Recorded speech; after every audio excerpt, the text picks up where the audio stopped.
பொல்லாத மனிதர்கள் உன்னை சூழ்ந்துட்டாங்களா? ஆண்டு சொல்றா, நீ பயப்படாத, அவங்க கையில இருந்து நான் உன்னை விடுவிப்பேன் என்பதாய். இந்த கெத்செமனே தோட்டத்துலதான் பொல்லாத மனிதர்கள் இயேசுவை சூழ்ந்து கொண்டாங்க.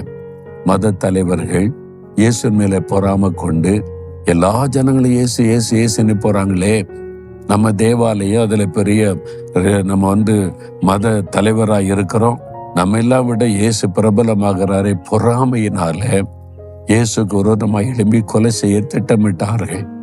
பொல்லாத மனிதர்கள் அங்குள்ள அரசாங்கத்தோடு நம்ம பேசி அவருக்கு மரண தண்டனை வாங்கி கொடுத்துடலான்னு பொல்லாத மனிதர்கள் எழும்பினாங்க.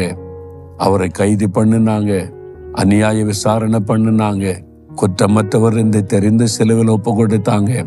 பொல்லாத போர் சேவர்கள் அடித்து துன்புறுத்தினாங்க. ஆனா எவ்வளவு நேரம் ஆண்டவர் அவளை கையிலிருந்து அவளை விடுதலையாக்கி மரணத்தை ஜெயித்து உயிரோடு எழும்ப செய்து மரித்த இயேசு இன்றைக்கு உயிரோடு இருக்கும்படி செய்திருக்கிறார். பொல்லாத மனிதர்களால் வருகிற பாடுகள் எவ்வளவு நேரம்? கொஞ்ச நேரம்.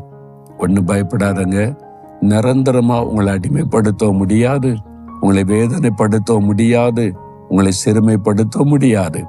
அவள் கையிலிருந்து கர்த்தர் உங்களை விடுவித்து உங்களை அதே மக்கள் மத்தியிலே சாட்சியாய் நிறுத்துவார்.